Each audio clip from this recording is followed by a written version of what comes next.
All right, I think we'll go ahead and start this agenda discussion. Try to move through this thing fairly quickly. If you've got your agenda in front of you, either on paper there or pulled up on a device, we can start to work through this. So you'll see there that we will have an election of officers immediately following roll call on Thursday. Be first order of business.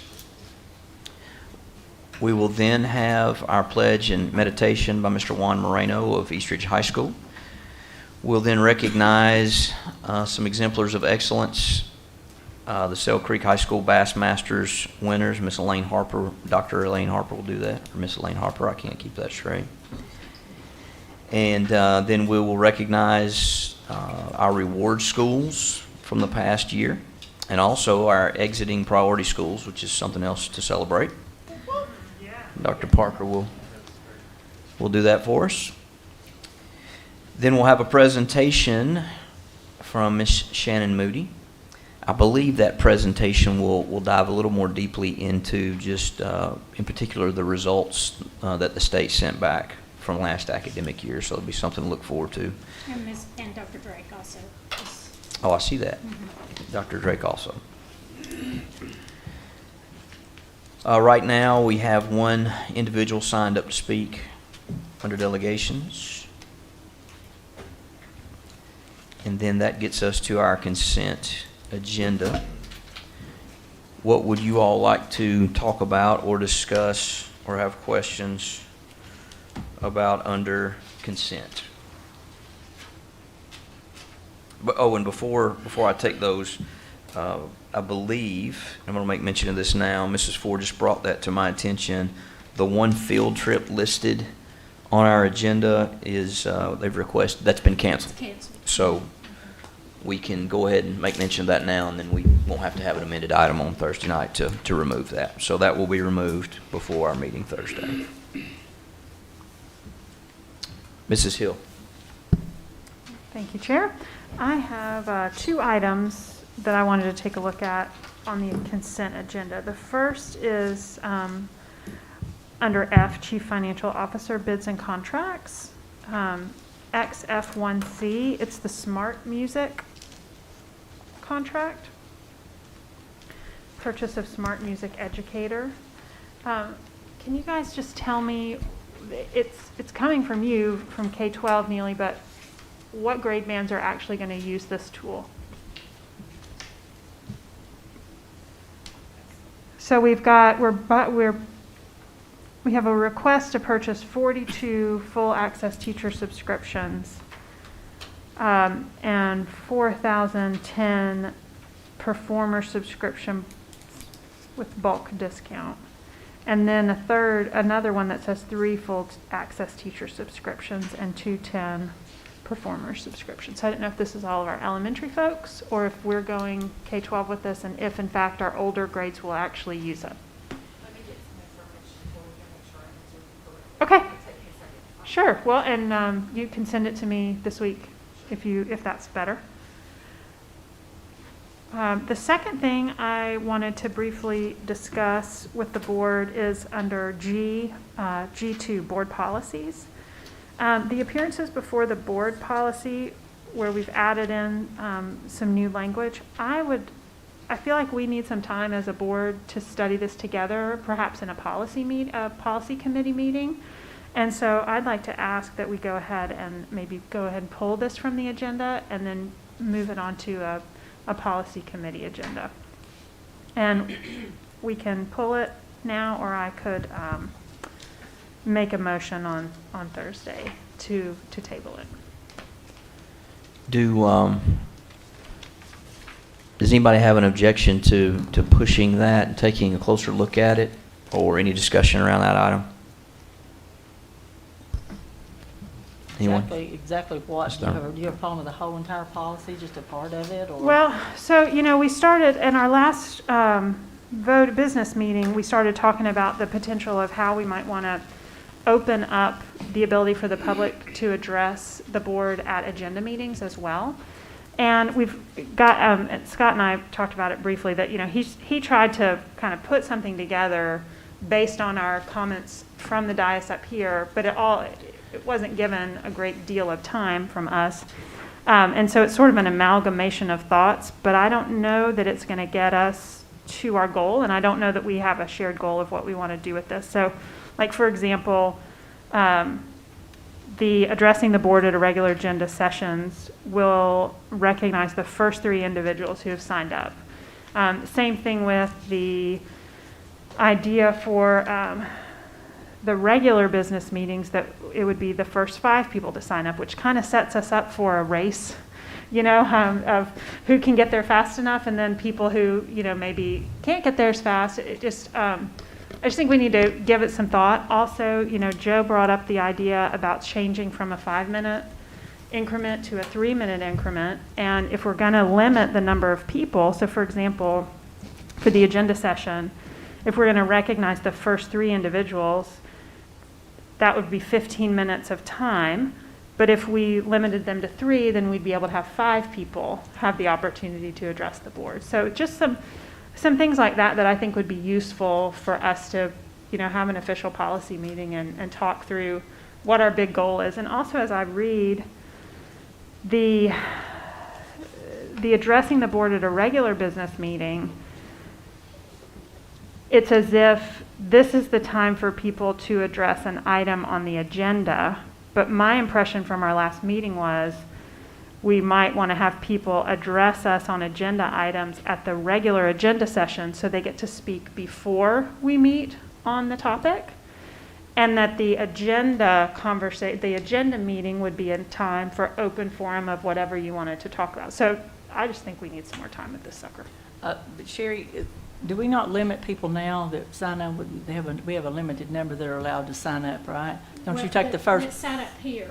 If they contact me prior to the meeting. It doesn't make a it's difference. But I mean, when it's they not sign up limited, out but front. If they sign up out front, we have a 3-person limit. 3-person limit already. Okay. And we do have we have some language already, about if you're going to be from a group, you need to consolidate and that kind of thing. So there's not a ton of new, but there's enough new that I think it needs just some more time so that we get it right, so that the public really has the opportunity to address us and we have the ability to hear and get our work done well. Mrs. Jones. So, correct me if I'm wrong or missing something. So, in doing the suggested edits, Scott, you did this? Yes, ma'am. So, did you take out, or did you combine the whole sign up 30 minutes before there was did you combine that into one thing? Because we voted on that in 2014 when I got to the board. I remember. Because that was one of my big things. Right.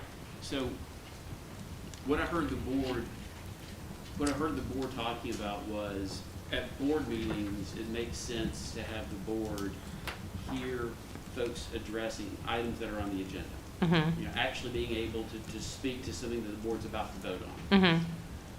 And Ms. Thurman said it'd be good if that were done earlier in the meeting.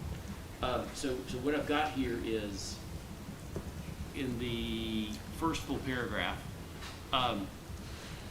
there's nothing about signing up 30 minutes ahead of time. It's all about, let's see. The original process. It's basically the original process, but it gives the executive committee the opportunity to, so it actually starts with like last Friday, the secretary posts the board's agenda. So Mm-hmm. people can look at the agenda and they can think about, well, wait a minute, what does this mean? How's this going to affect me? Do I think this is a good idea? And so if they wanted to, they could show up at the agenda session and they could talk about it. The first 3 people who come in sign up. And so that's what you see in red down at the bottom of page 1, starting over at page 2. Right. So someone could just show up and say, hey, you may want to think about this. But once the agenda is finalized after the agenda session, like on a Monday night, someone could call and say, hey, I still want to address the board, as long as I let them know before the closing of business on Tuesday. So someone could hear what y'all are doing tonight and say, I really like that. That's a great idea. And so they could notify Sherry before close of business on Tuesday and say, I'd like to come and address the board. And you'll see that right there in that first paragraph. Mm-hmm. But let's suppose that we've got a really, really, really action-packed agenda. An agenda with a lot of action items, things that you've got to discuss. And so maybe the executive committee says, you know what, we're going to be here for 4 hours, hypothetically. We're going to limit it to the first 5 people. Or maybe the executive committee says, you know what, not 5, maybe 7, okay? But it's based upon the fact that on that evening, you're going to be here all night listening to people who want to talk about items on the agenda. So the executive committee in that second paragraph has the option of reducing the number of speakers to 5, and you can limit the number of people who are going to speak on the same topic to no more than 3. Doesn't mean that they have to. It just is, if you're going to be here all night, you can dial it back to 5 and 3 if the executive committee wants.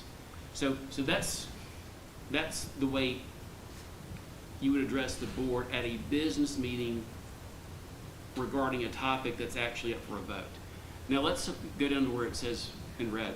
So Mr. Smith was concerned about the fact that there really isn't an avenue for the board to have this back and forth with citizens. So maybe someone comes and says, okay, you're worried about masks, but I'm worried about X. And here's what I want, and you think, well, gosh, I've never thought about that. That's a really great point. So the agenda session could be about something that's actually on the agenda that the board talked about, or it could be something you've never even thought about. It could be the need to renew a vocational agriculture program. It could be anything. But here, what's different about the agenda session discussion is that there's opportunity for the board to ask questions. It doesn't have to be limited to 3, but I put that in there just to sort of maintain some consistency with prior policy. That number could be anything the board wants it to be. It could be unlimited. But that's where you would sign up and say, 30 minutes before the board meeting, the agenda meeting, hey, I think I'd kind of like to address the board tonight about something that's on my heart. You don't have to plan that far ahead. You just show up, let folks know, and that's how you get on there. I don't know any board that does it quite like the way I've spelled it out. What I've tried to do is pull together concerns I heard from this board about how you get your business done while still listening to the input from the community, while at the same time providing the community an opportunity to bring new items to your concern, and also giving y'all a vehicle to ask folks questions for follow-up, if that makes some sense. Okay. It's a lot done. I'll be perfectly honest.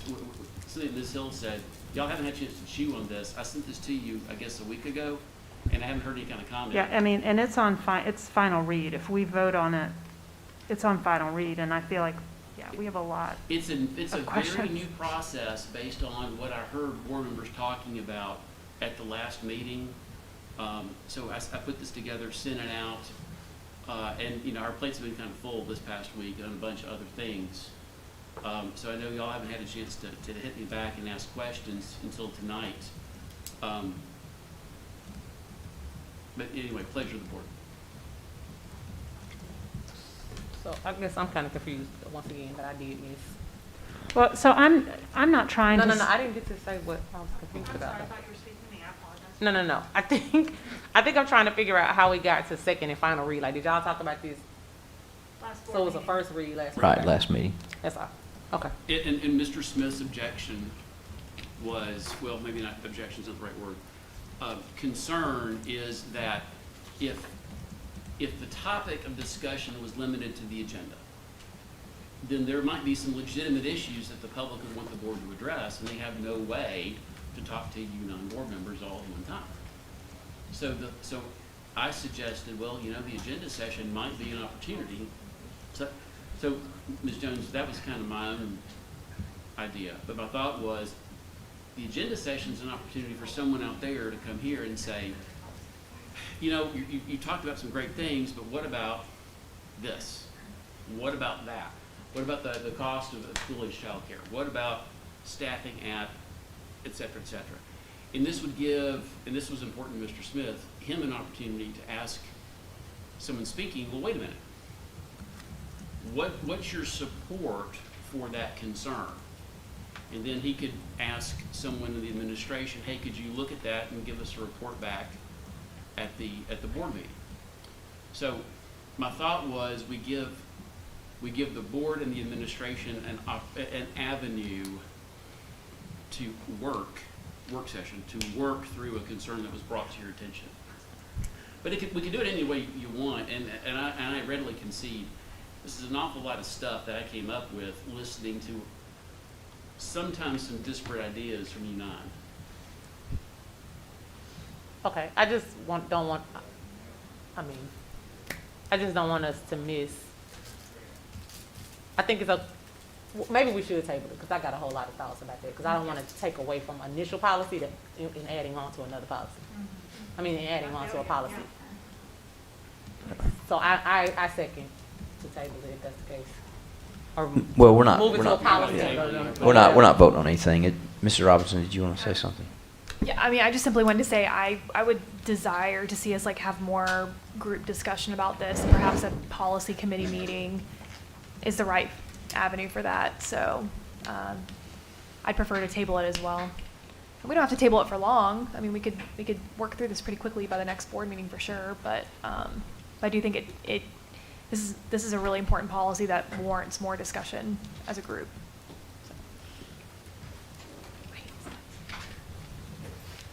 So I would think if there's any objection to that, then we could wait until Thursday and it could be pulled as an item and voted on.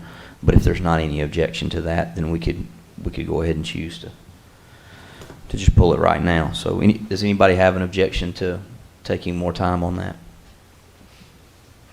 Okay, so we will do that then. All right, so Mrs. Hill, did you get, Those were my- Dr. Parker, those are my two did things. you have anything yet, or you're going to get back with her later? Okay. All right, good deal. All right, what else there under consent? Go ahead, Mr. Perez. So on the Code of Professional Conduct, we discussed this back in October. This is, just to be clear, this is the same policy that we looked at in October, correct? I believe so. Yeah, I compared them and I didn't catch anything. If we've changed it at all, I don't know what it is. What's really kind of brought it to light, again, Mr. Perez, it quite honestly are some disciplinary issues that, Yeah, and that's kind of what I feel it's a good moment, Scott, to perhaps, because that was addressed last week in the comments that were made to the board, and since we're going to vote on it on Thursday, I think it's valuable to publicly state why, the two things that were brought up. One, the policy already exists at the state level. Why do we need it at the local level? And then secondly, I do think there was a comment on the must, the use of the word must with regards to specifically. Let me look at it here. Sorry. yeah, that language, Mr. Perez, was teachers must use best efforts to protect The a child health from and- harm, and I'm yeah. trying to find where it is. Yeah, I'm looking for it too. Sorry about Here we that. go. It's at line 23 of page 1. Mhm. Employees must protect the health and safety of students. Mhm. And the point was made that the statute only says should or must use reasonable efforts. I can't remember the exact language. So that is literally the only thing that I actually changed from the code, because from my perspective, and I think for a policy from this board to say, you should do the best you can to take care of a kid, that doesn't sound right to me. Mhm. But if it's the will of the board to change that to should, Well, let's, if you don't mind addressing publicly the first part, right? Which Sure. is why this? these two policies? Why have a policy by the state board and now we are adopting our own policy? Sure. So I guess the first point is the state, it's not a state policy, it's a state statute. And the statute is not a model of clarity. And I dare say that 95% of our teachers couldn't find the statute. And then if they were to read it, they would probably find it challenging. Most of them don't carry around a copy of the Tennessee Education Code with them regularly. So what we attempted to do was we attempted to take, and by the way, this was discussed significantly by me, by HR, by Dr. Towns, by Dr. Johnson last year during the summer when we had a lot of controversial topics being discussed out in the mainstream. And so the thought was that teachers really needed some kind of simple place to look to understand the standards that this board and the school administrations are already holding them to. And I should make that very clear, already holding them to. And it needed to be spelled out in a way that was common sense, not drafted by a legislator, but just said simply, these are the duties in layman's terms. So it's not that the code, that the state law is inadequate, it's that the state law is a little inaccessible, hard to find, hard to understand. So we tried to take the law and translate it into language that made sense, that would make sense to your average teacher. Think of the state law as the old King James Version. Everything in there is valid, but it's a little hard to understand. Think about this as the New Living Translation. It's designed to make the law easy to understand to all of your teachers. So that's the first reason. The second reason is the state code technically only applies to teachers. Doesn't apply to educational assistants.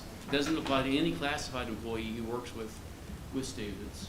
And so, quite frankly, a substantial number of your employees who work with your students aren't governed by any code of conduct. And so what this was designed to do was really to fill a gap, to make it clear to your employees the standards that they are already being held to. And I really want to emphasize that. This practically doesn't change anything, except that it gives people clarity about what the expectations already are. Okay, so then my next question on this, and I don't want to rehash our conversation back in October, November, whenever we discussed this. But just to clarify, so one of the concerns I have when I read, for instance, line 36.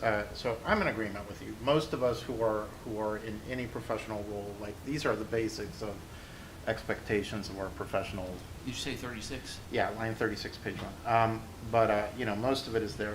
The concern is we get a lot of, the concern I have when I read this, we get a lot of parents upset at times over a statement a teacher made, a view on either side, right? Whether a teacher expresses their strong religious position and faith publicly, which you know, could be considered, if I look at that phrase, could be considered to create an unnecessary barrier to those students who don't share that same faith and perception.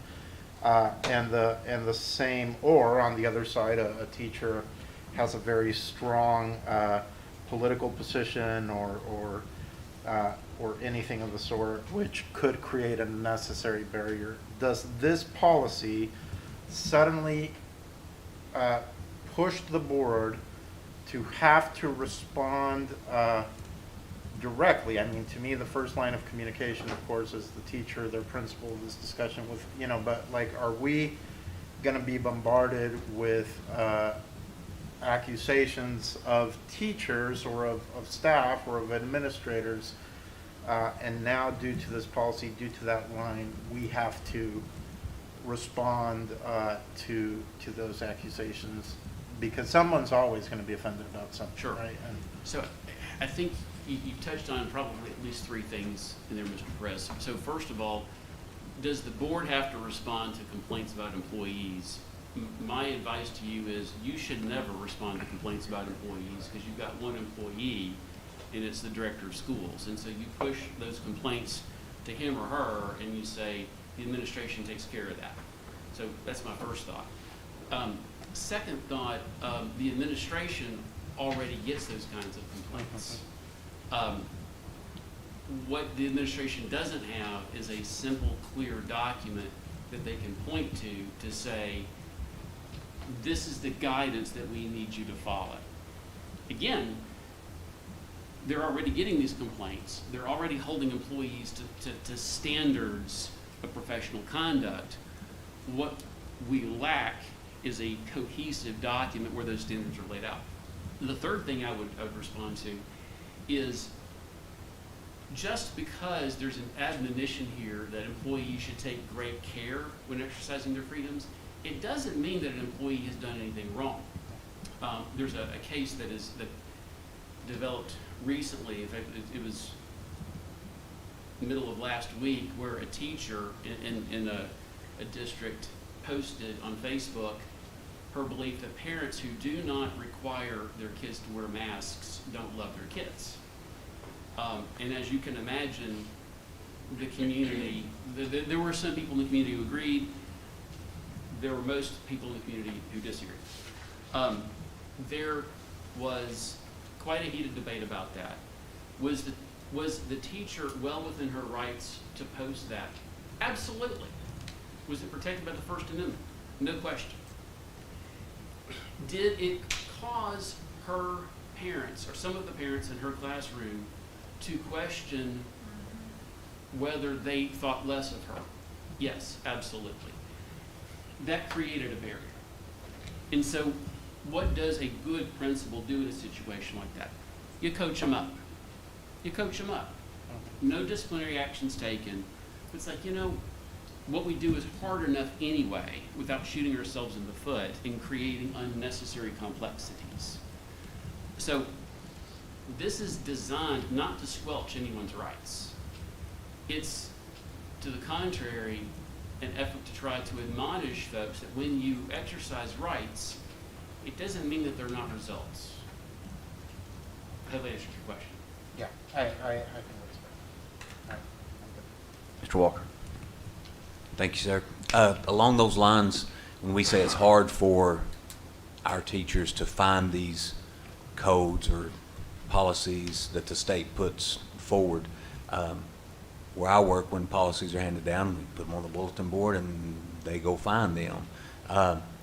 I'm troubled when we want to add other layers to something that's already there. So I would ask the Department of Education to make those state codes readily available, and then any employee has access to it versus us. I mean, we had a teacher speak at our last meeting and kind of voice those opinions. We have things in place already. Why do we need another layer? And again, I heard what you were just talking to with Mr. Perez and those things, but it really bothers me to add another layer to something that it's out there. We can, a click of a button, our teachers, new employees, and everyone can find the codes that Tennessee State has already put together for us. And to that, and that's a valid point, except that there are a lot of things in that code. Again, it's a KJV, it's the King James Standard. There's a lot of stuff in there that people don't think about in terms of how it applies. One of the things, and I haven't had the chance to follow up with this, but I had a conversation after the meeting with one of the officials from HCEA about whether we could maybe link within this policy to a slideshow that the TEA already does that basically reinforces exactly what I've said here. Their slideshow, I think I'm getting it right, says you can get fired for what you put on social media. And I think that's sort of one of those aha moments of, well, what difference does it make? Well, it can make a lot of difference. And I think I've shared with y'all some of the things that I have seen in the last little bit. Some of them are kind of disturbing.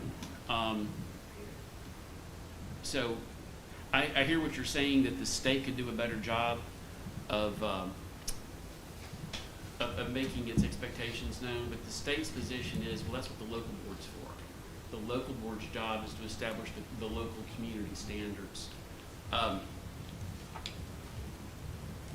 And again, like I said, these are standards that we're already holding our teachers to. It's an opportunity, I think, for the administration to have something concrete that they can point to and say, here's the position of the Hamilton County Schools on these issues. But I will certainly pass along your suggestion to our friends at TSBA. Well, I'm sorry. Go ahead. Y'all come to know, I think Hamilton County Schools ought to be Hamilton County Schools. I'm not a fan of the state or the federal government or anybody in part of telling us what to do. But I just say that if it's already available and we're following those, and if it's a push a button on a link to go see what's there, I don't want to reinvent the wheel. And if there's words like should, I'm a bigger fan of that than must and those types of things. So, but I do appreciate the input. Like I say, I'm a fan of us controlling our county and our schools.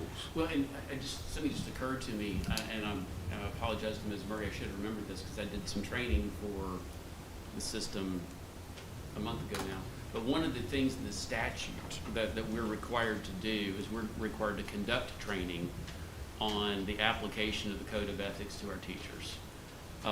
And so I guess I kind of looked at this as being sort of a support to the training we're already doing, an effort to coach up our folks so they understand, not that they can't do something.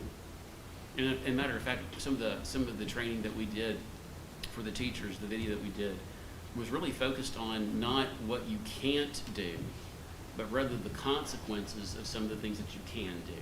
And maybe you shouldn't. I'm not saying you can't, but there are consequences.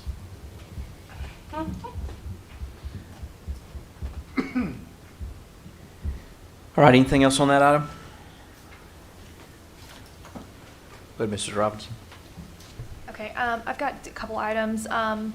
First is under board matters, the Saudi Daisy property donation request. I just noticed in the request in our agenda, it just says to continue the discussions of the donation of the property. Are we not at the point of drafting documents or like some type of actual like transfer PSA?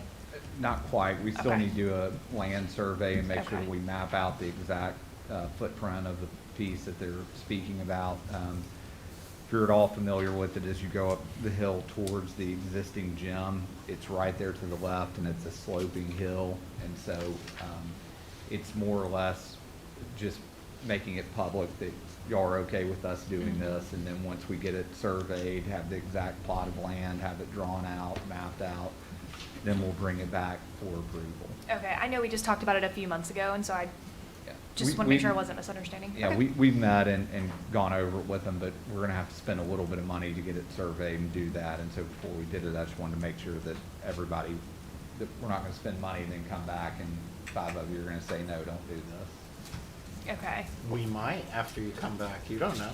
But Trying you're to avoid that, Mr. so President. okay. Well, then let's talk about that then, because that clearly is the reason why it's on the agenda. So, as far as money being spent on that, I mean, if it's a survey, it's probably like $5,000. I don't think it'll be that much. Okay. Are you It's a- expecting additional expenses that we should be aware of? Okay. I wouldn't. And if there's something that's out of the ordinary, then we would bring it back. But it's about a 2.5 acre piece of land, and it's not part of any of the future plans in terms of athletic facilities. Saudi Daisy, long-term dream has a plan for tennis courts on it, has a plan for a soccer kind of multi-purpose field. And so it is not a piece that they are planning to do anything with. And to be quite honest with you, I don't know what you could do other than put a building on it. Okay. Whenever we get to the point of actually transferring the property, do you expect the city of Saudi Daisy to reimburse us for any of the expenses? I don't at this point. I think Okay. it's us kind of doing a kind of a good faith thing for the city of Saudi Daisy. There are going to be some benefits for our community, and Yeah. there are some benefits. Their plan is to have kind of a history museum, a possible like library type thing, and then a multi-purpose room. So it's a place that it's schools could use out there for the multipurpose room, especially when they have events. They have a lot of wrestling tournaments out there. Multipurpose room would be a great place for teams to convene, officials to have a place to go. So there'll be some benefits once they get it done. Well, Saudi Days is going to be competing with downtown soon. This sounds like there's a lot of development on the rise. You know, the initial, Joking. City County seat was in Saudi Days. The first paved road in Chattanooga, Hamilton County was in Saudi Days. So Great metropolis. But a guy stole all the money at the bank, and that's what happened in Saudi. Oh, wow. He stole the money and left. Oh, it's true.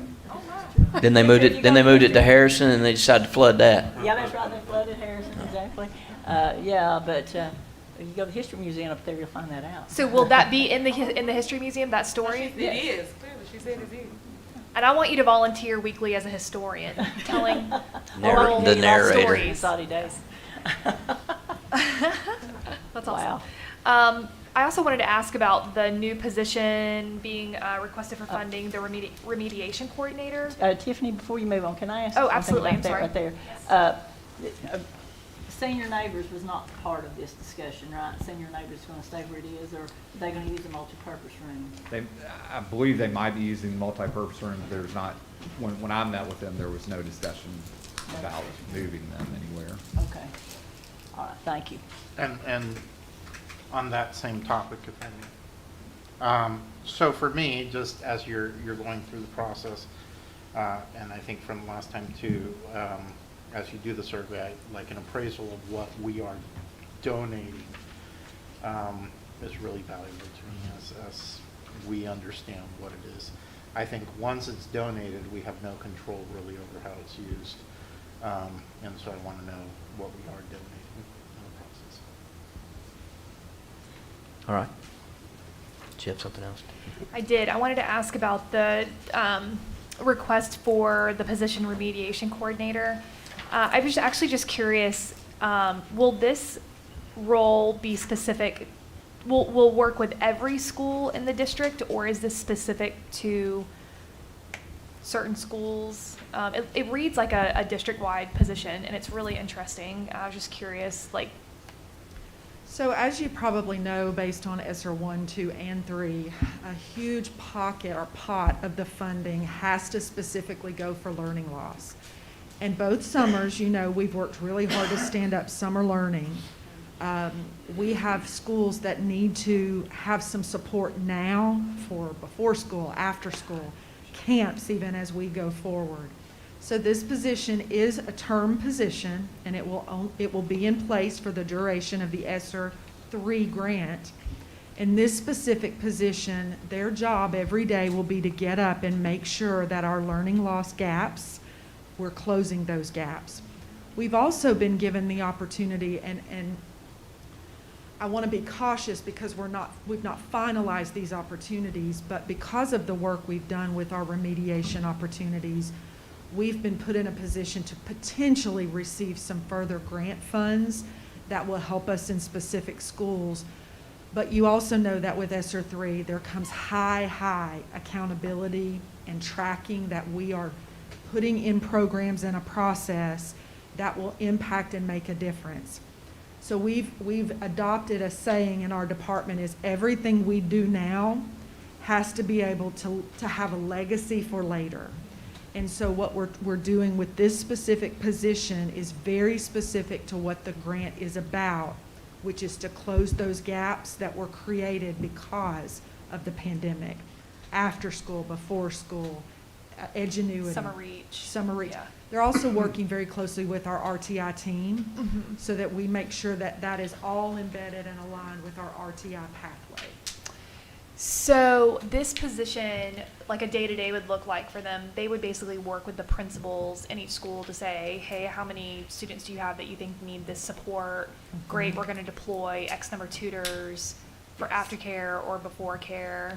Yes, Okay. or help us launch what we did last year again with this Do Now, Build Towards was the Flex Academy. We want to bring the Flex Academy forward in more of our high schools. Okay. We had such success with that at Howard. That's the right. Flex Academy is for students who are at risk of Yes. graduating. That's a remediation Yep. opportunity. Yeah. And what we find is it was such a heavy lift, and we want to provide opportunities for as many students as we can. So do you think, I mean, and I'm really just playing devil's advocate here, do you think that one person can carry this work? I'm just gonna be real. Feels like a lot, just talking through it, and, you know, even knowing like what it was like to build Summer Reach and then also the Flex program. So I'm curious more about that, but then also, I guess if we're gonna deploy like tutors, and where are we pulling those employees from? Or they're probably like contract employees, like what's that about? So that's a great question. So let me answer the first part of the Okay. question is, can one person do all of the lift? And so what we've done is we've taken what we already have within our design and structure for RTI. And under RTI, we have 2 other employees, and we were also given a grant for a director of early literacy, or of literacy. What we've done is we've sort of expanded the bandwidth of that RTI team, and so now there's a team looking at every aspect of learning loss,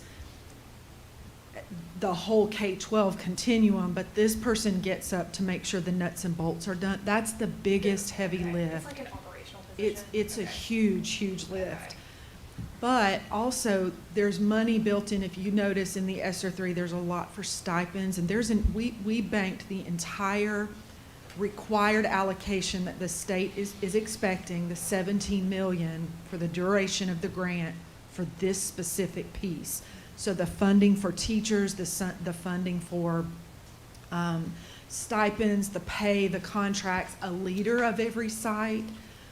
But it's that trust but verify, it's the verification piece that we have to be really, really careful of, that we make sure we meet the accountability requirements. And I hope that answers the question. And I just, one more quick question, Sure. actually, because Joe Smith turning on his light made me think of this. What about partnerships like what Mr. Smith did, like during Yeah, the? that's what I was gonna say. Oh, okay, I was gonna say, are we tapping into our partners anymore? So I don't think we do a good job of that, of reaching out to nonprofits who are doing the very kind of work you're talking about. And I think a great example of that this summer, you know, our program was a reach side, and it was just incredible. And so I'm so glad you're doing this first. But I hope that this person, whoever you identify to take this on, will really look at the nonprofits that are doing this kind of work. You know, there are about a half dozen I can think of right now that, you know, don't Yes. recreate something that's already there. So one of the things we were able to forge, if I may respond, Mr. Joe, we were very fortunate prior to our first time we stood up. I always say reach one. we look at it as we've built out each budget. If it hadn't been for our external partners, I don't know that I really think we reached more kids because of our external partners, because we trained, we made available our resources. That is still an expected part. As a matter of fact, some of the accountability has to be where we are working and facilitating in conjunction with community partners. Why wouldn't we? They have our kids, and if it's an easy to access resource, why wouldn't we share? No question. Chattanooga 2.0 is a great partner for us, that they help us work smarter with the contingency of, and Jen Bronson is a key player there. You might want to speak to it even more than me. We try to make sure that the right training and supports are provided. Jen's team, along with Kate Schoenberg, we try our best, they try their best to put the teams together so we can all put the right resources towards our kids. If we're all touching them, why not, you know? So. Mrs. Thurman? Yes, this approval of the ESSER funds, I know we have to turn all of this in, and the deadline is October 1st, I think. When will we know whether it's approved? Because I know the money for Tyner is in there as well. When will we know? I don't want to speak out of turn here, but let me get a specific date. Oh, I'm sorry. I don't want to speak out of turn, so let me get specific information from Angela Askins and federal programs, and I'll get back to you. Okay, because I'd just kind of like to know, because there's a lot hinging on on this money, especially for time and different things. Well, we and need. I would also say as a word of caution, I'm not sure about that October 1st date, so we'll make sure we get you the correct Okay. information. Well, I thought that's what it said here, maybe. Okay. I may be Yeah, wrong. so it has to be uploaded by that date, Oh, but okay. I know there's always, at least for ESER 1 and 2, there was some back and forth just to clarify line items. Okay. And so I'm not exactly sure what Angela expects that the turnaround will be. Okay. But there will certainly be some back and forth. Okay, thank you. Mr. Smith? Well, so we're talking about the ESSER funds now, I assume, since that question. There's a line item on here that got my attention. I'm glad we're doing it. I just want to make sure we're doing enough. And we had quite a bit of conversation at some point, as I recall, several months back, about musical instruments across the county that belong to us. They're our instruments. But many of them can't be used, they need repair, and I think at one time we did spend a little bit, but it just wasn't much. And so when we came up with this figure, I'm trying to find it, I think it was 200,000, is that correct? Wasn't that for disinfecting or something? Sanitization, yeah. So, and that's to cover repair and then also the sanitation. Thank you, I'm glad we're doing this. Is that enough? That's the question, that's my question. And was, my mind just went blank, the music guy up at Loftus Metal that's just so gifted. What's his name? I am too, I see his face in my mind's eye. But anyway, was he consulted or involved, or was any of our band teachers, or where'd we get that number? We just pulled it out of the air, or? I think his last name is Daniels. Is what? Daniels. Yeah, that's right. I can't Mr. think of his Daniels. first name. Drew Daniels.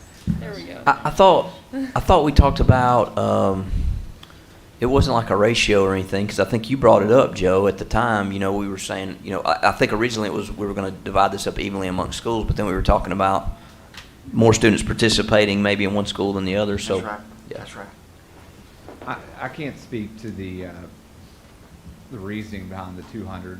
I think the last time we spoke about it, we identified that it probably wasn't enough. Do want you to remember last board meeting, we also, the board approved pulling $150,000 out of fund balance that can go to performing arts, and you know, a bunch of schools have applied for that could go toward purchasing, you know, new horns or drums or whatever it is, or repairing them. So there's this 200 that can Plus go that towards other here, 150. plus that other 150 that's going to be available. Okay. So that should be nothing. Is that what I hear you saying? I'm not saying it's enough, but it's a much more significant investment Yeah. that this board is making than has been made Yeah, in the past. it's so overdue, and it's a shame. We own all those instruments and they're not usable. So I'm glad we're moving forward with this. Thank you. Right, any other items there that you'd like to take a look at? Coming back to the ESSER funds, if I can. Yeah. Again, one, I appreciate that, first of all, you don't have a guarantee that the money's gonna come there, but, and I also know, or I understand and encourage me to understand differently, but, that we will have, you know, it's not set in stone, as there may be flexibility over time if we have the funds approved to, as long as within the same boundaries, to redistribute funds if we see the needs. You know, I'm looking at other necessary activities, for instance, and I see a lot of accounting support, and I'm all for accounting support, but I wonder, ESSER, to me, the way I see it is intended to help alleviate the damage that has been done by COVID. And I guess my concern, and I in no way am questioning your job, I'm more being very 30,000 foot level, but my concern is because we also know how much more funding we could use, when ESSER shows up, we start using ESSER to fund those things that we've wanted to fund and needed to fund, missing the purpose of funding those things that have been affected by COVID. And so I mentioned last time, I obviously believe 100% we need to put money toward fixing Tyner. And if ESSER is the only place where we will be able to get the money to do a part of it, because that's not enough, and we all know that, then ESSER it is. But ESSER was not intended to fix schools that have been crumbling because we've been kicking the can down the road. But it's there, and so we get to use it. Instead, if we had invested as a community in the schools, we would have an extra $25 to $30 million to pour into somehow remediating losses during this time. So when I look at those lines, I'm not here to question any of the lines specifically, but that one stood out to me because one, I'm guessing it's very necessary. I'm questioning whether it's necessary directly related to the impact of COVID. And I'll give you a second, but the bigger question to me, the 30,000-foot view, is that we keep an awareness of the fact that in addition to all the needs that we have, like Ms. Hill or Ms. Robbins, I can't remember which one said it, but like, is one remediation manager sufficient? We could use 10, in the midst of this, but because of how we're distributing it, we're down to one. So anyway, so again, as we move forward, and because of the fact that I think we can, I understand we can revisit some of those lines, I just want to encourage you to, our students, as we said, yes, we did better than most of Tennessee in the last year because you all did an incredible job and our teachers did an incredible job, but we also lost traction. So to me, the big focus is how do we catch up and use these funds to do that. So anyways, and I want to give you a chance because I picked on you, but I'm not really picking on you. I'm just talking because I guess I like to talk, but go for it. And I just did want to explain that those are to support the additional funds because we do have extra accounting to do. And some of it is done, the supplemental funds is to pay our existing staff overtime rather than hiring additional folks. So trying to find the most efficient way to account for these extra millions of dollars and make sure that we're accounting for it properly. And maybe another way to think of it in 3 years when, Mr. Walker reminded us last time too, these funds won't be there. And some of these things, we've got to really tell the community, i.e. fixing our schools that are crumbling, we need this money. This is money we need to move forward. And I hate to say, thanks to a pandemic, we have access to some money that we wouldn't have had otherwise, because that's the worst thing I want to think is the access came because of a tragic event in our community. So anyways, I'm sorry, that's just me rambling, but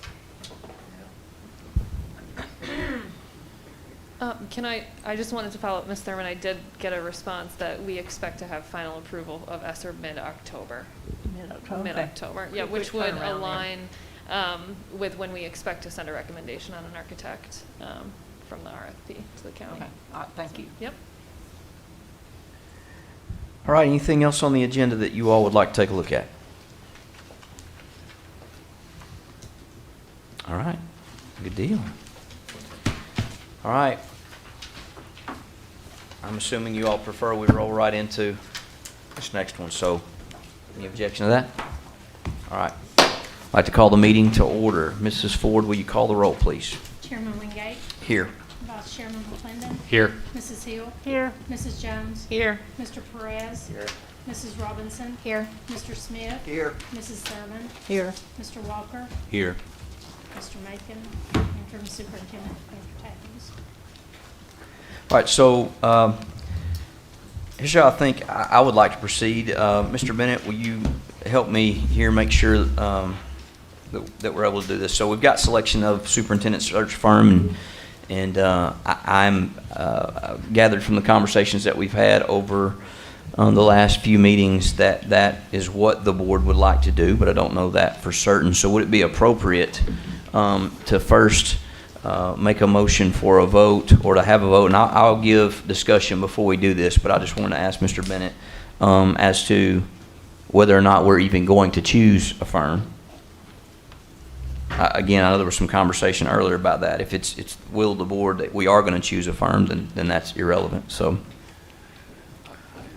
It's really a pleasure of the board, Yeah. and however you as the chair want to guide the discussion so that it's, orderly and. yeah. All right. So then, what I'll do then is I'll just open it up for discussion here, and we can talk about anything and all things superintendent search firm selection related. Go ahead, Mrs. Hill. Well, I guess for formality's sake, I'd like to go ahead and make a motion that we can then discuss. I'd like to make a motion to hire a superintendent search firm. Okay. I second. All right. Discussion around that.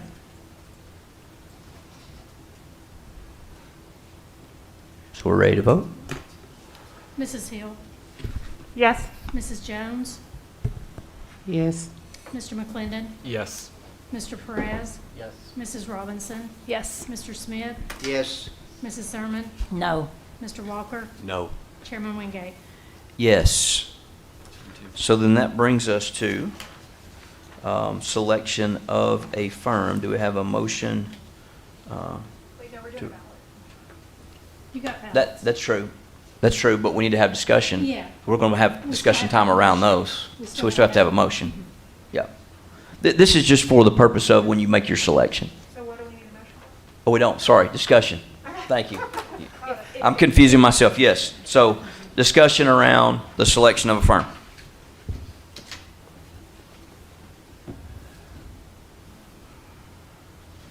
So we're ready to vote? Go ahead, Mr. Smith.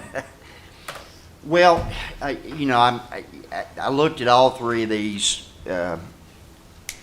proposals, and of course we all did, and we heard from them, and what was interesting, I kind of walked away with thinking basically they were proposing to do pretty much the same thing, all three of them, maybe with some minor differences. It was interesting to me, their pricing was kind of all over the place. I found that interesting. But the thing that I found most interesting and the thing that I really want to advocate for at this point was Baker and help me. Buffin. Yes.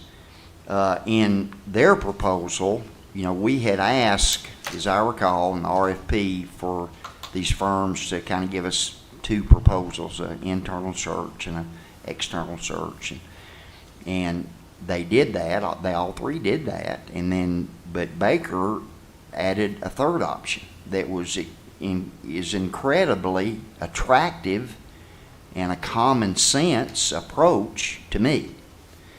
And if I'm interpreting that right, and I'll stand to be corrected, my wife does it all the time, that what he was saying in his option C was that we, the board, or our designee, would promote or make known the position, would accept resumes, if you will, and look at those, and the ones that maybe we wanted to send on to him to vet, he would do that for a fee, of course, at $2,000 per person that we send to him.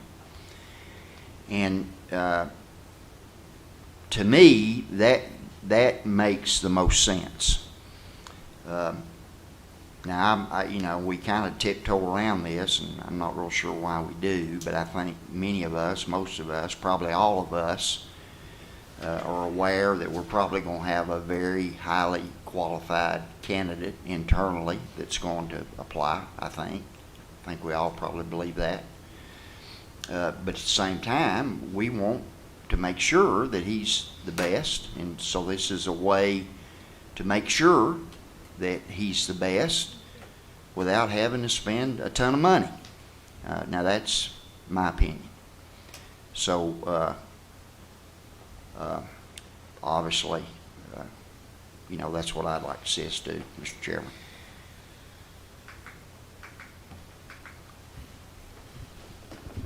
Mr. McClendon. I'll echo what Mr. Smith said.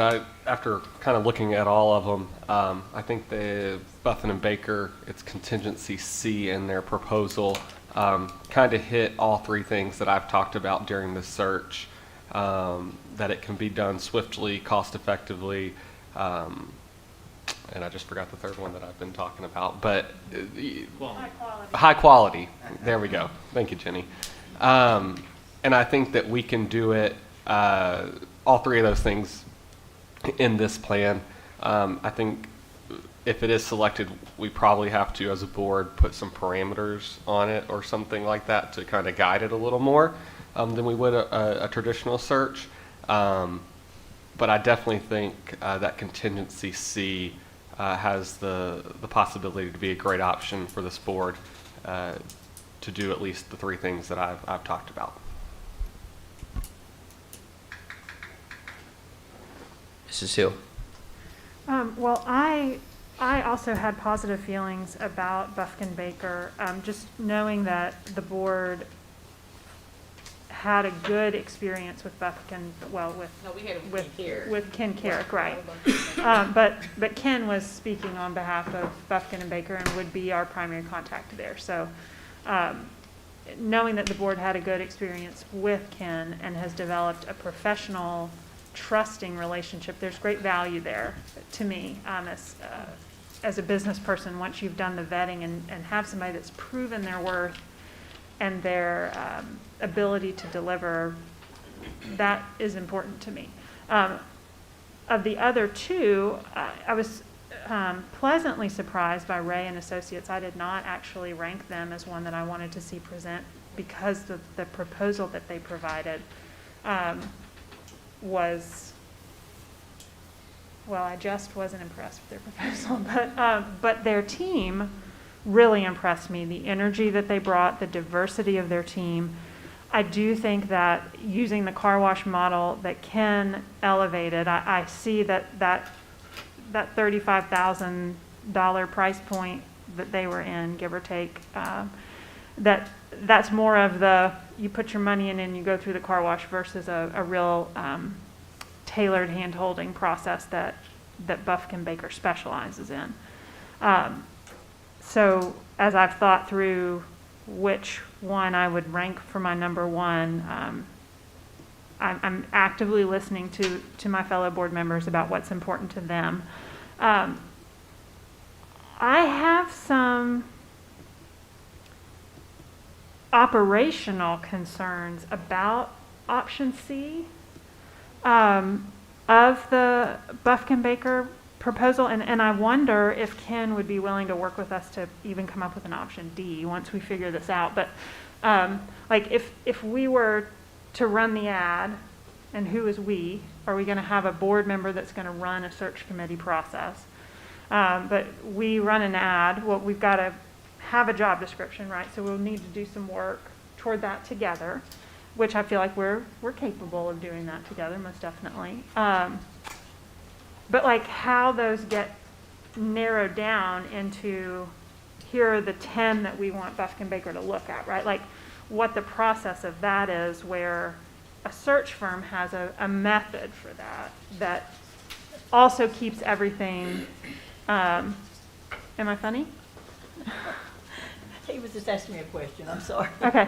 A search firm would have a methodology for that and would also keep that private up until a point that it was appropriate for it to become something that would come across our desk. So I guess my question as to how that would work if we were to take the least active option from the search firm, and who on our board, and perhaps that's decided after Thursday because we'll have a new chair at that point, but how that process would work. Because I don't want us volunteering anybody for anything that they haven't signed up for. And you all know that the quality of the search is critical for me. All right. Anyone else? All right, you should have a ballot there in front of you. Please make sure that you place your name on the ballot and that you mark your choice. And then, are you going to collect those, Mr. Bennett? I will. Are we ranking or are we just single vote? No, I think we're just going to vote. You'll vote for one then? this time? Mr. Chairman, just No, you a, won't. just a point of clarification. By us voting for one of these three, whoever that happens to be, in my case, I've already made it clear who it's going to be. I'm not voting that we accept their full proposal. I want to accept a piece of their proposal. Are you following my? So, okay, so just make sure I'm not messing up here. I'm in no way, if I'm gonna vote for Baker, but I'm in no way saying that I'm in favor of accepting. Yes. Okay. Is that a fair question? It is a fair question. I don't know that we can parse it out to that level with our initial vote. Okay. You know what I mean? He could- But, he could vote no. yes, later. He can make a motion, let's assume that Buckley wins. He can make a motion that it be option C. Okay, I got you.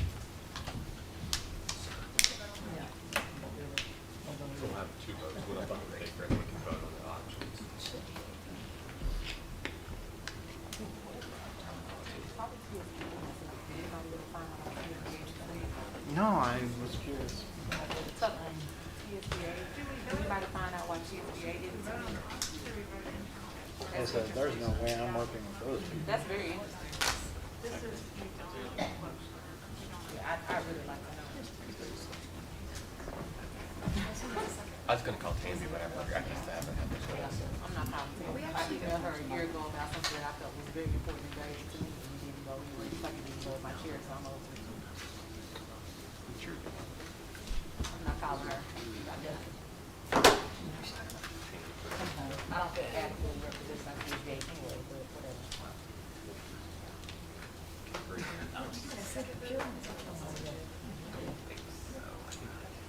So what does the expenditure, we gonna vote to do this time for the contract?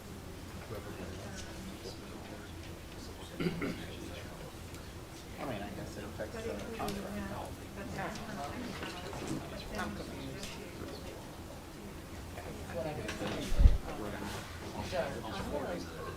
Probably be more than your other Thursday. I was interested in registration. Mr. Chairman, Ms. Thurman and Mr. Walker have abstained. Ms. Robinson and Mr. Perez have both voted for Ray and Associates. Joe Smith, Jenny Hill, Tucker McClendon, Joe Wingate, and Caritza Jones have voted for Buffkin Baker. So Buffkin Baker has 5. All right. So, I hear what Mr. Smith is saying, and I also know that Buffkin Baker obviously has afforded us 3 choices. So, is the will of the board to try to vote on that tonight? Do we need to go ahead and just alert Buffkin Baker that they've been awarded the partnership, and then, go ahead. I think that they will want to know under what terms have they've been retained. Right. I think it's very clear from Mr. Smith that his vote is for option C. Mr. Chairman, I make a recommendation that, or I move that we accept option C under Baker's proposal that we just approved, Buffin Baker. Option C, that's my motion. And I'll second. All right, so we have a motion and a second. Do we have any discussion about that motion? Yeah, Yeah, I need to study their proposal for a second. Ms. Thurman, you have something? go ahead, okay. Joe, with that motion, how are we going, is it going to be external candidate, internal candidate? I know we have another thing to vote on here. How how are they gonna know who to vet, I guess Well, is what I'm saying. that's the question that Ms. Hill just, I think, introduced, and that is something we'll have to navigate and figure out, you know, who are gonna be those people. First of all, how we're gonna get the word out to the world that we're looking for a superintendent after we write the job description.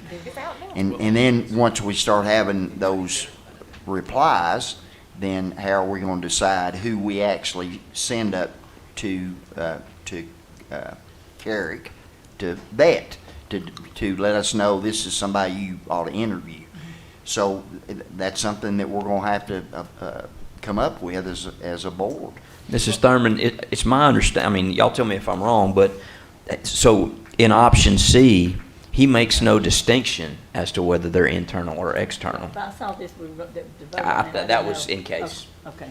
Mrs. Ford printed those up in case, because the other two firms, that wouldn't have been something we'd had to decide if, and we still possibly might with this one, but with option C, am I correct with that, Mr. Bennett? I mean, that eliminates this, because then it's a fee per candidate regardless of whether they're internal or external. Unless the preference would be to look internal first.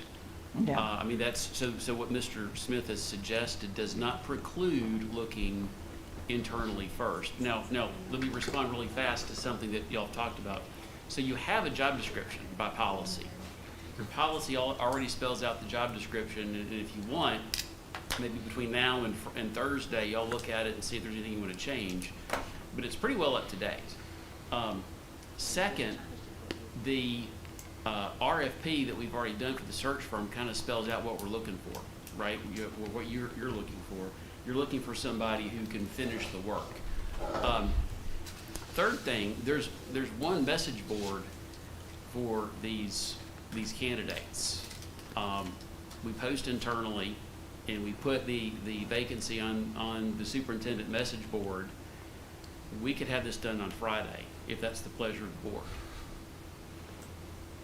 And then when the things come in, that's the next layer. But I would suggest that applicants, as they come in, they get sent to the board secretary, and maybe the chair and I look at them and assess whether they meet the stated qualifications, and then we share them with the board, and the board narrows it down and then kicks that to Mr. Carrick for his analysis. And there's a simple way forward.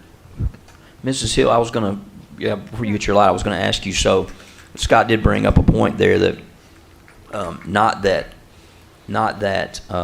executive committee is the narrowing, but the collection point, and then the board itself could be the narrowing, or a committee.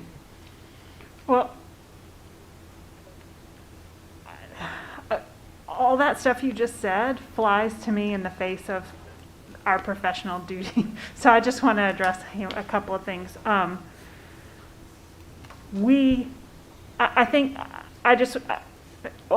Y'all, I'm speechless. To put a fine point on what you just said, we have every option in the world, and that you're not recommending that we have a new superintendent by Friday, that we throw caution to the wind. No. Just so That's not what he's saying. And the whole world knows, we're not giving responsibility for vetting our superintendent candidates to our attorney, No, that's our not board that's not what he said. secretary, and whomever might decide to jockey for chair. Let me Because that makes me go, ah! Let me be clear what I'm saying. So your board policy already spells out your job description. So between now and Thursday, the board could look at your existing job description and ask, does it? Well, but let me speak to that also. Okay. Our board policy outlines our job description. But there is a lot to be said for taking a beat as a board to consider what the qualities and the vision are that we have for our school system over the next 6 years, and what we want to, I don't understand why the rest of the board doesn't understand what I'm saying, so maybe I need to say it a different way. We have made great progress in 4 years. And every time we have a strategic plan conversation, it starts with the great big Post-its that you guys put together at your board retreat, where you said, we want to be the fastest improving school district in the state of Tennessee. We want to be at the front of U.S. News and World Report. These are the things that we want to achieve as sitting elected school board members. We have made big progress. For me, it's important that whoever our superintendent is, that they not come in and sit in the seat and say, I'm just going to do what we were doing.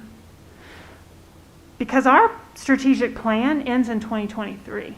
And I sure as heck hope that our superintendent's going to be here longer than 2023.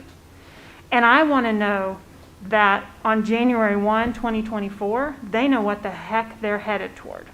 And that's why when I say to you guys, we need to take a beat and have a conversation about what we're really looking for in a superintendent. It's beyond the can lift 40 pounds and can drive and, you know, has XYZ degree.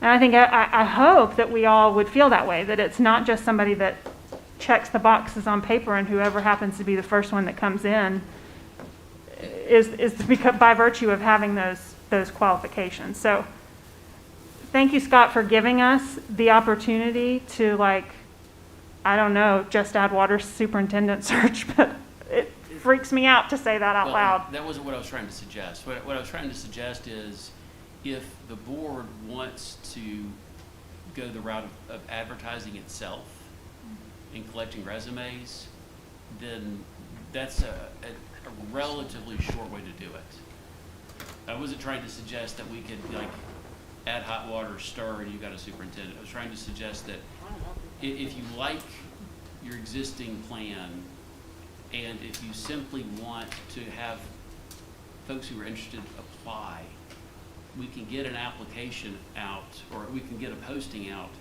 pretty quickly.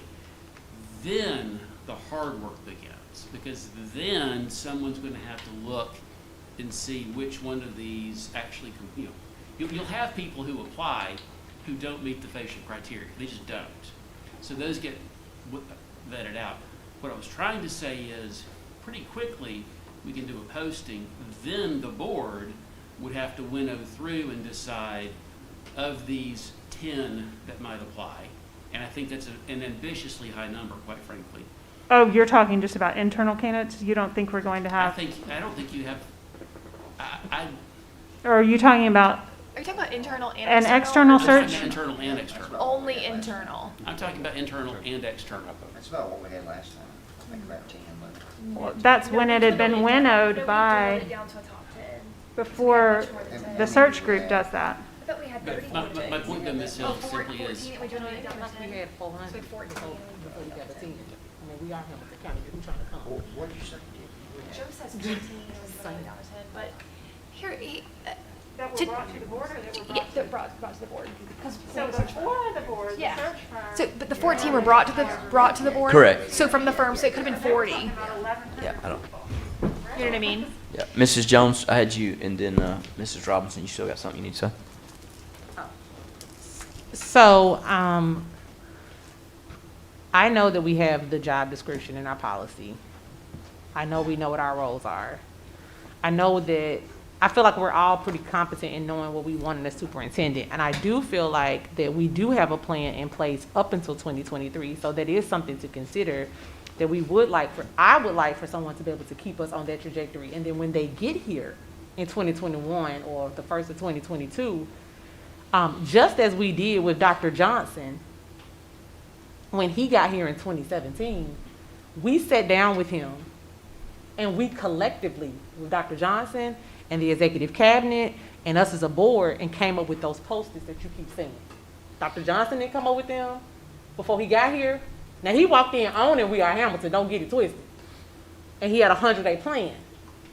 But when he walked in here, he came in with his plan. Then we sat down with him and came up with our plan. That's right, that's right. They had buy-in just as we had buy-in. We didn't give him a plan. Am I right, Rhonda? Because at this point, I think just me and Rhonda was here. And Joe. So, and Joe, the Joes, and Rhonda were here. Yeah, that's right. But we talked about this. It was like a marriage. prenup, whatever you want to call it, but that's what happened. And so I do think that while we would like to maybe sit and talk about what we're looking for in a leader and what we would like to see as Hamilton County going forward in 2024 on January 1, I think with all due respect that we owe it to the person who's going to come and sit in that seat and have to deal with us to be able to come into that marriage with us. I do not think that we should kind of, and maybe I misinterpreted what you were saying. I don't disagree with you. But it kind of sounded like, well, we need to tell them what to tell he or she or them or they or whatever the pronoun is, what we want. And at the end of the day, I think that we need to sit down and think about what we're going to want beginning in 2024, because we may want some of the same things that we talked about on those Post-its. I mean, y'all may see some of our posts, even though you weren't here, you may see something on our Post-it and say, hey, so we made it here, but y'all have this here and we want to do this too. So let's add this. And then they may come and say, oh, well, I can do this. Or I can take it to the next level, because I think the ideal is to take it to the next level. I don't want anybody to come and sit in the chair and twiddle their thumbs, because then we're stagnant. But I do think that we have to remember that we're also working in a relationship, and I think that's what's been successful in this past 4-year or 5-year or 6-year increment that we've had, is that we've began to work in relationship and with marriage. And I know how my marriage works, so it works a little bit better when we're working together with it, right? Versus me telling my husband what to do and vice versa, because that just really won't work in my house. But I'm just saying, I think we have to just figure out what that looks like. And so I don't want the people that may be applying to listen and hear that and say, oh, but they just want to tell us what to do when we get here. Because that didn't work. I mean, we've gotten this far, I think, because we were able to have dialogue and agree, and then sometimes agree to disagree and figure out what that looked like. So yes, we are the 9 people that will be managing this person, but this is also a two-way street.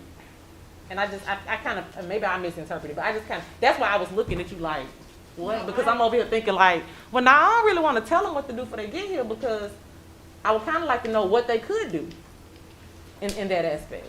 Yeah, that's not what I was saying. You know, what I'm saying is, do we want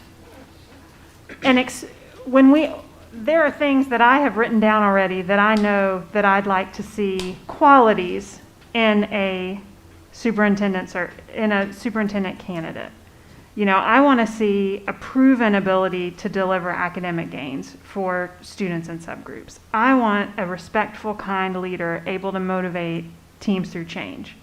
I'm looking for somebody who is a visionary leader who will expand on our current strategic plan. That's the kind of stuff that doesn't show up in the job description that has you got to be able to tote 40 pounds and have a clean background check. So perhaps we're saying the same. I mean, every single search firm said there needs to be time with the school board to discuss what they're looking for in a candidate. That's not telling the candidate what the new strategic plan is. To me, it's doing the due diligence to be ready to hire someone. So I'm sorry if I was confusing. Mrs. Robinson. I think I did interpret Jenny's comments a little differently. I do remember as a board us sitting down before we either hired a firm or after we hired the firm, just where we sat down and really talked about collectively what kind of person we were looking for. I mean, even to the point where there were a number of us that wanted to see candidates that had a traditional background and an untraditional background. And I do think that served us incredibly well. I really think that made us strong in the selection process. And I think that might be some of what you're talking about, like going through a process of that. And I do agree with Jenny on that if we could find time to do that, I think it would well serve us, because I did notice that in option C, they spend some time interviewing us individually. But speaking collectively together, I think puts us on a different playing field as a team looking for our next employee. So I did want to share that. In regards to the postings and us doing this internally and just option C in general, I get really worried about this option, just that it may not bring in the caliber of candidates that I think we're looking for. We just did it right with Brian. And to Jenny's point, like, there could be things that we all say, like, hey, we do think maybe like this could be a little different with this next person, but we did something right last time, and I'd really love to repeat that, because I'm looking to like knock it out of the park again. You know, I want to be a part of like this next superintendent being the state superintendent. You know, I want to get an all-star in here. And so I worry that option C, even though sure it's cheaper, but like, I don't know that it's going to give us the candidates. I guess one of the reasons why I feel that way is because of us doing the internal process ourselves. I think that good candidates would honestly maybe not even take this process seriously personally, like just gonna be really honest. Also, I'm not so sure that our reach goes as far as these search firms doing the posting and doing the outreach themselves. I mean, a posting's a posting. I can post a posting on Facebook all day long, but like, it's a network that brings in a great all-star superintendent. So I don't see that in option C. If I'm wrong, please correct me.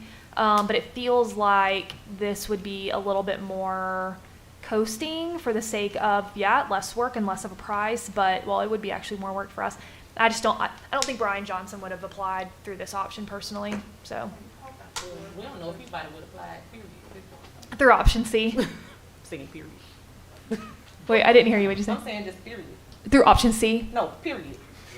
You don't know if he would have applied? I didn't understand what you said. Don't worry about it. I'll tell you later. Okay. I was being facetious. I'm just saying. But, I mean, even, you know, and I mean, I hate to harp on Who will want it? Dr. Johnson, but, you know, Dr. Johnson came through them knowing him and having them in his candidate network. I don't think he saw a posting was like, I'm going to apply for that today, you know? Same with, you know, Dr. Towns. So I think that the way that we find, and I get it, there are some people here that think that we have a strong either internal or a handful of internals. I haven't been privy to those conversations. Like, I'm just going to be very real here. Everybody keeps talking about internal candidates. I have not, no one's really had that conversation with me. So if there is a really great or a handful of internal candidates here or that are planning to apply for the job, I didn't get the memo. So therefore, I'm coming at this search the same way I came from it 5 years ago, which is kind of like eyes wide open, like no clue who's going to apply. So I just want to be really clear on that the same some information that's out there is not the same information that all of us have. And I think it's important to remember that whenever we're all kind of thinking through this process and how we're all voting. So just put that out there. So anyways, that's my 2 cents. Mr. McClendon. Trying to wrap my head around everything that we've kind of talked about. So I think we have a general job posting, correct, Scott? Like we could have a generic job description, you know, and send that out. I kind of look at it differently, like that it's our own personal, and talking to our constituents, what they want in a superintendent to lead this county versus us 9 getting together and having a conversation and then going down this whole thing. I think that's where the determination gets made when we look at candidates. And that's kind of what I like about this plan and this option C is that we get to look at all of the candidates. We'll get to dwindle it down, and then the board will be able to see which ones we want, which ones we don't. I think there's some, like I said, logistical, operational things that we would have to work through, but I think that's where the hard work comes after we get the job posted, and we go from there. But I think that we're doing a little of this and a little of that, whereas we just have to get the job posted. And I don't think us posting the job to the superintendent message boards is going to deter anyone from applying to this job. If someone is interested in this job, they know it's open and they want it, it's an attractive job. And if they're looking to further their career or looking for a great place to live and raise their family, then this is on their radar and they're going to apply. Just because it's not posted through some fancy search firm or some headhunter is calling them, they're still going to apply regardless because they still want the job. And so I think we're, like I said, just doing a little bit of this and a little bit of that when it's a pretty straightforward process that will get more complicated as we move forward. But I think we're kind of going in 2 directions when we're trying to get in the same direction. Mr. Perez.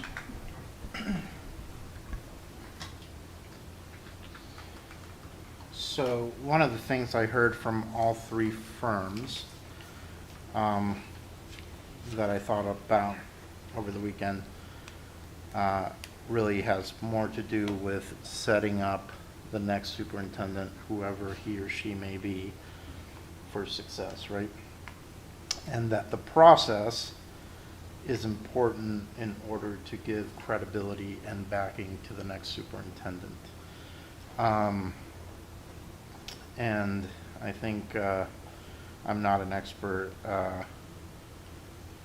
search firm. I also know search firms like charging, but I also, to me, the expertise of people who've been in that field, I want to listen to, right? The concern I had with Bufkin and Baker was because the whole process was really expensive, in my opinion. And the shortened process, I mean, if we get one internal candidate, to me is insufficient. And so I felt some of the other firms, which is fine, I back the board in who we've chosen, but my concern with Bufkin and Baker now, as we've chosen them, isn't their quality. I felt everybody was qualified. I also agreed that the one I voted for, Ray and Associates, gave us the least strong proposal. But then when they were here, presented well. But the process to me is not, part of it is what do we want and where do we want to go as a district over the next 4 to 6 years, which is what they said is the average life of a superintendent in a district of our size. So as Ms. Hill said, in 2 years we'll have a new strategic plan, and we want a superintendent who will guide us through that process, will take us to the next level. But I want to make sure that we have given that superintendent all the backing they need to lead this district forward. So for me, down to option C, which is what we're debating. What you proposed, Scott, triggered also some concerns.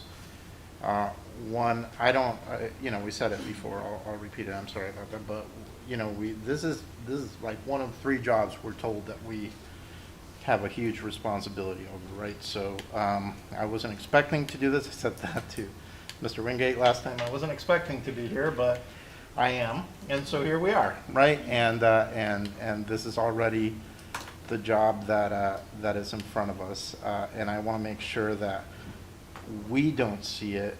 I don't see it. I can't speak for all of you, but I think you have the same heart. Like, that's something we just want to get through quickly. It's something that requires time and effort and thinking. So for me, to close, like, we can look at 500 resumes. I always say, and I said it before, a resume tells you how good a person is at writing resumes. And so, or as I've done, how good you are at paying somebody to write your resume at one point, right? That was easy. And so for me, a resume isn't going to tell us anything, and we're, as a board, going to look at a bunch of resumes, and we're going to be given nothing else to make a determination but that resume as to who we're going to send forward.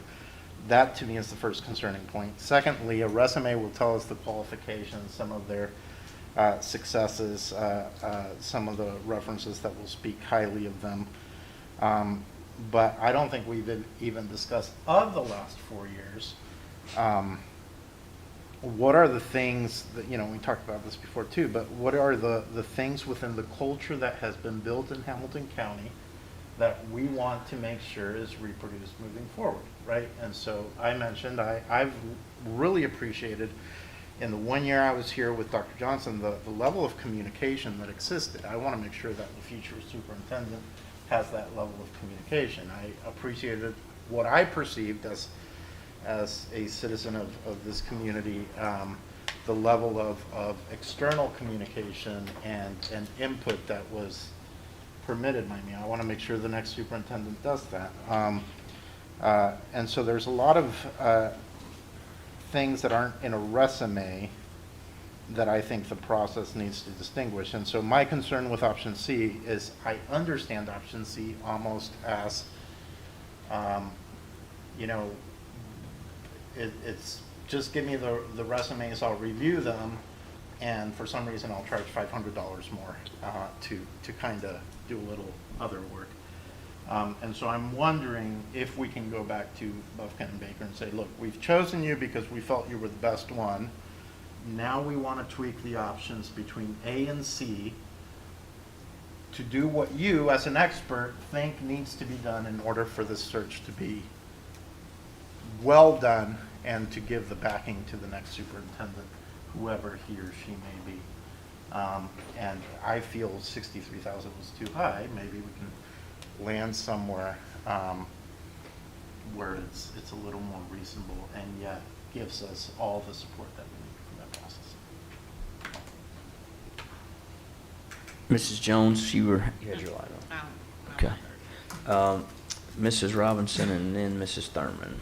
I hear your point, Marco. I don't, to me, like, it doesn't feel like there's much of a, like a tweaking between option A and C personally. So Ken, I know you're out there. You should just lower your price for us. He's laughing.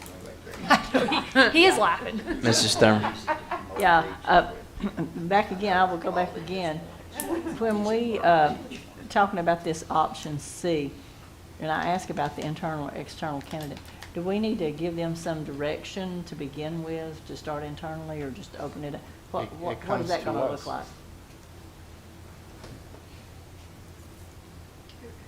Well, anybody. She's asking her peers.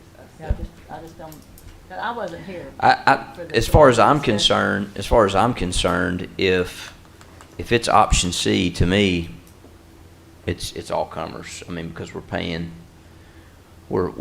by the candidate. I don't know that it's internal first, external second. That's just the way I see it. Anyway. Yeah, I think it would be just like any job posting. The job's open for 2 weeks, internal, external apply at the same time, and then we make that determination. When it closes, we get it, and then you'll make your top 5, top 10. And basically you're doing them side by side. You could, if that's how you want to look at it, is you're doing just an open job search for internal and external at the same time. Okay, and just to let you know, there is a group of people that go around looking for superintendent's jobs, so everybody knows there's jobs out there.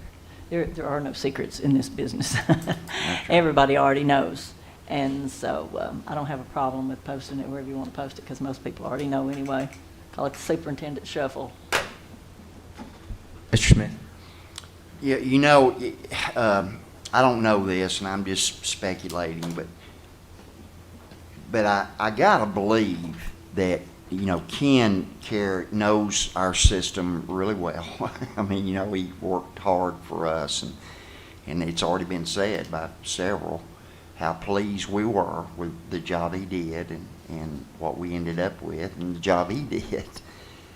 But I find it interesting that, given all that Ken Carrick came up with this option C, because I just bet you that he knows that we've got a very qualified internal candidate. Now, I don't know that, but I'm just betting you that's why he did that.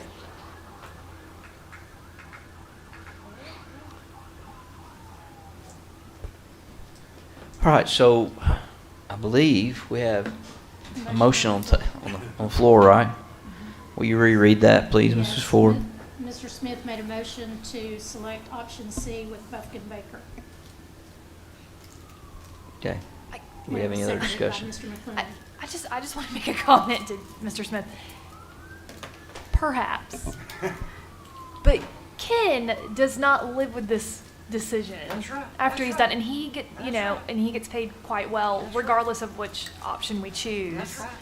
I just want to remind everyone that 5 years ago, this was by far one of the most stressful things our board did.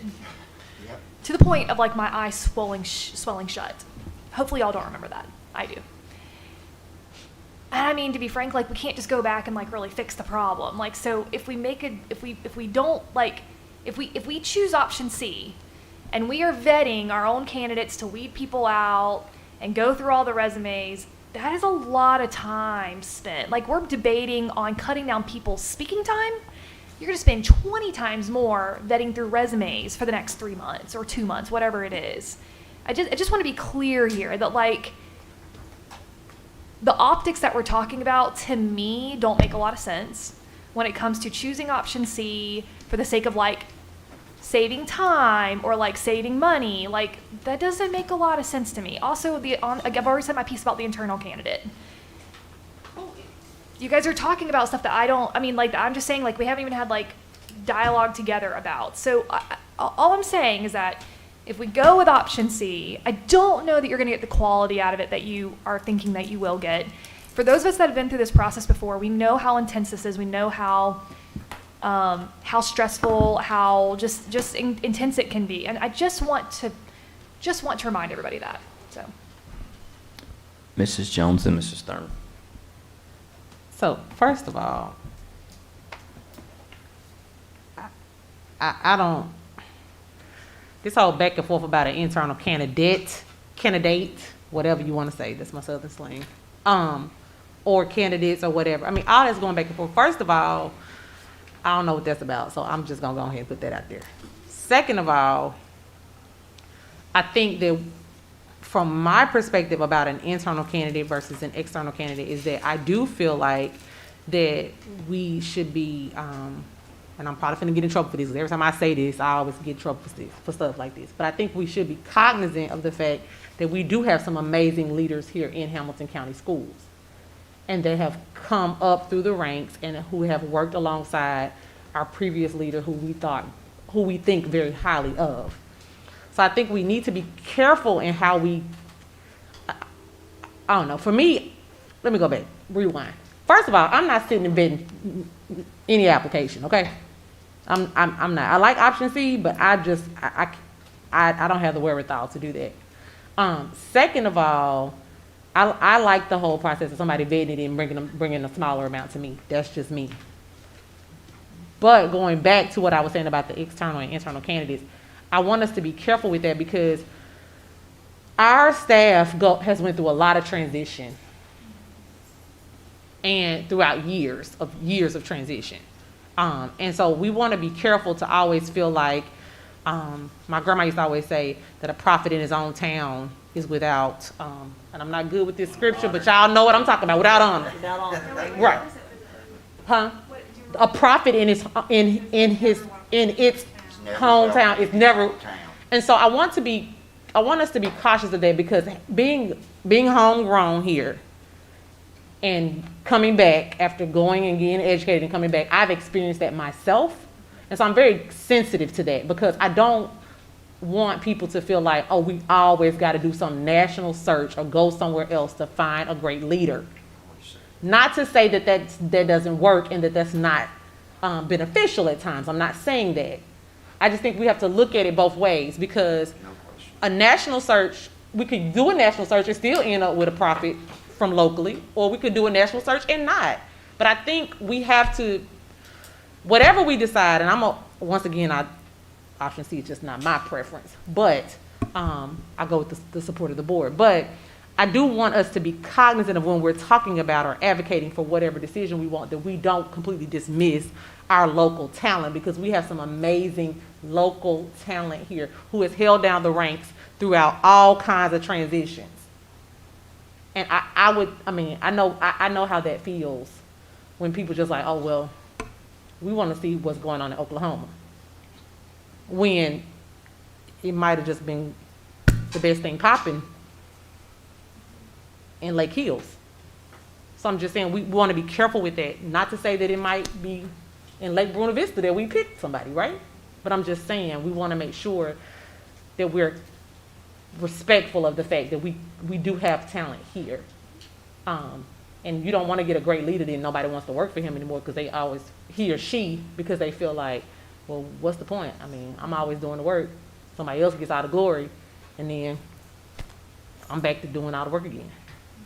So I get what people are saying about, I mean, we did a great job in getting somebody that wasn't local last time, and it was great. We've had some previous leadership that's done some good things. So I just want us to be mindful of that when we're talking because you never know who we could be discouraging that could be the person, the very person we're looking for, because they feel like, well, they're not gonna choose me anyway because they want somebody from Atlanta, Georgia. Mrs. Thurman? Yes, I agree with Caritza wholeheartedly here. If we don't have any internal candidates that we trust to be our superintendent, shame on us. Because we have spent millions and millions and millions of dollars since I've been on this board, professional development, leadership classes. I mean, you just name it, we have spent millions of dollars training our people. And like Caritza said, they don't see the point if we always going to go out of town to hire somebody that we may not know any better than, you know anybody else, like Marco said, just who writes the best resume or can pay somebody to write the best resume. And while I like Dr. Johnson, he didn't walk in here on water. And he didn't leave on water. As a matter of fact, he was up about here when he left for leaving us at the beginning of the school year, in my opinion. And that's one quality I want to see in the next superintendent is loyalty to the students of Hamilton County, that somebody's not just here looking for the next big thing. And when the next big superintendent job comes on, listen, I've seen it. Jesse Register, I think, was the first outside superintendent Hamilton County ever had. And up until then, we had been one of the top 4 school systems in the state of Tennessee for years and years. Dr. Register, a lot of people thought he did a lot of wonderful things, but he was gone for a few years before we saw how some of his decisions really affected our students. The new math, number 1. Single path diploma, number 2. Some things that we have, tried to put the brakes on and tried to change. So not every superintendent that comes in with this, wall-eyed thing that they're going to do all these great and wonderful things are not always the best things to do. And then too, we've had some superintendents that have been blamed for things that are absolutely out of their control. And a lot of people, the headlines, I guess people just read the headlines and they think that, they really know what was going on, but you didn't live through that nightmare. And we didn't live through the nightmare with Woodmore. We didn't live through the nightmare with lots of things that have gone on in this school system. They have no idea the stress this board gets under, or the superintendents and the things they have to deal with. So like I say, I like loyalty for the students and people of Hamilton County. I'm so tired of people telling us how wonderful it is and they wanted to raise their family here, and then they show up, next thing you know, they're gone. So, but anyway, I'm with Caritza. Like I said, we don't have people, because I guarantee you the people that are going to apply for this job are no more qualified than a lot of people we have here. And also, I would have to question a superintendent that would leave his job this time in the school year. They're not. That's the thing. Yeah, somebody that would want to interview and leave their post. So, but anyway, those are just my thoughts. Thanks. So could we not come up with?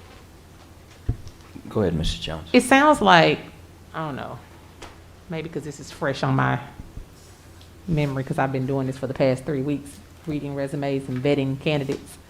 But it sounds like to me that we can have a job description, y'all, and still come up with a vetting rubric to get us where we need to be. So I think we've said all this to say that honestly we can still use the job description that we have.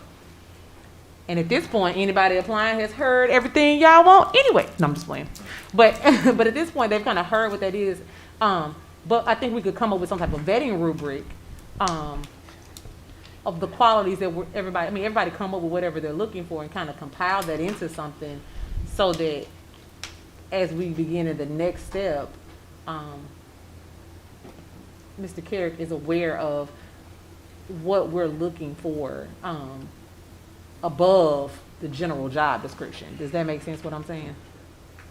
Well, maybe I'm misunderstanding here, but the word vetting keeps getting thrown around here. That's what we're going to pay Ken Carrick for, is to vet. Yes, yeah, that is what he does. That is what he does. You're right. I mean, we keep talking about how we're going to be vetting people. The board's not going to vet anybody. No, that's right. Now the board's going to decide who we would like for him to vet. Right. So that go ahead. Well, let me fix that then. So let's tell him some things that we may be looking for as he vets, because that's what it's. I mean, it all started with Jean saying she felt like we need to talk about what the job description was looking like, and so my thing was, All of Well, those things are addition, yeah. like icing to the ice cream. Yeah, well, I think job description's getting thrown around a little loosely too. Those would be, we already have a job description. That's not what we're looking for. Those are, I mean, a job description is qualifications. That's a given. Like the job description, you don't even apply if you can't meet the job description. I think what we're talking about here are characteristics of what we want to see in our next leader. And absolutely, we need to have that conversation. But I think vetting is being used inappropriately here yeah. And I'm not saying, I think as a whole, I think kind of getting off track on exactly whether you're for C or not for C, what's being proposed, I think, is getting a little diluted. Mr. Chairman, I think that if we end up approving this option C and we call Ken, I'm sure he'll have some guidance and direction for us, how he would recommend that we proceed. Just a thought. Mr. McClendon.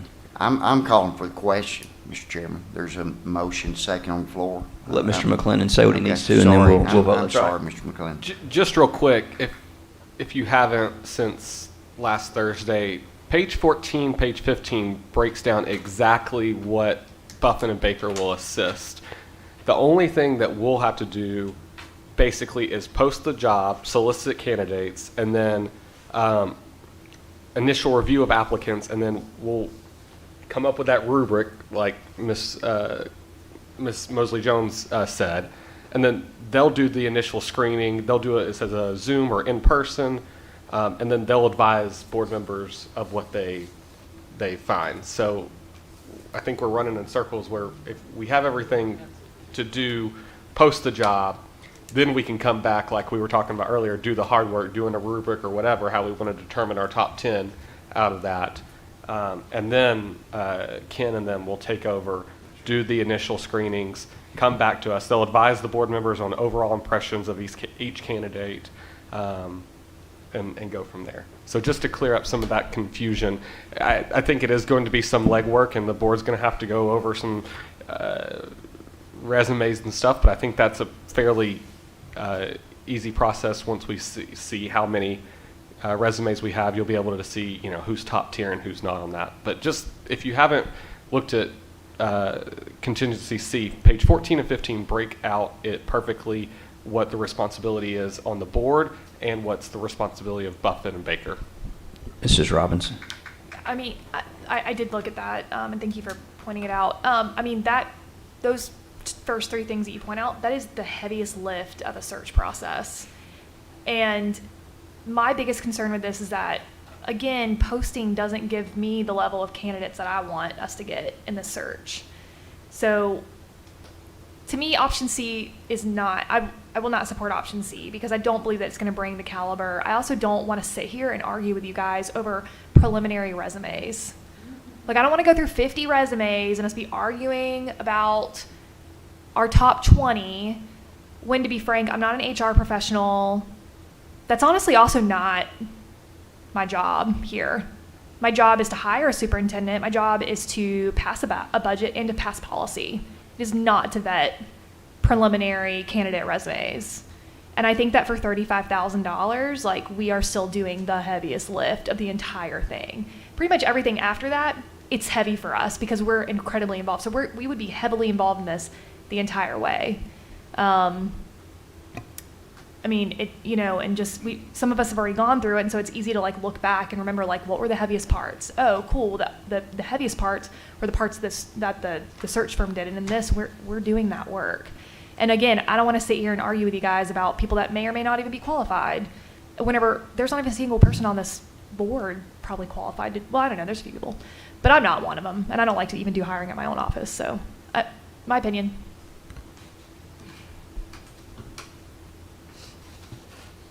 We ready? All right, Mrs. Ford.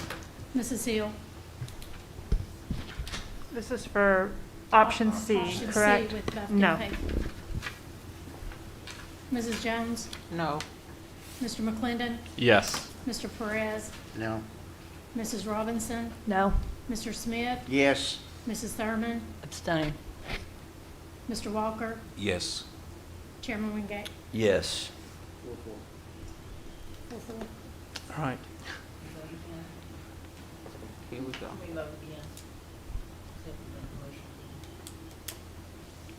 you want to change your vote?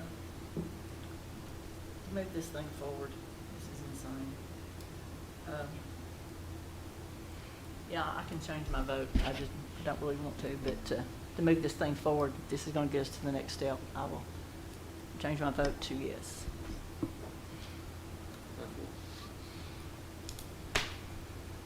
All right, so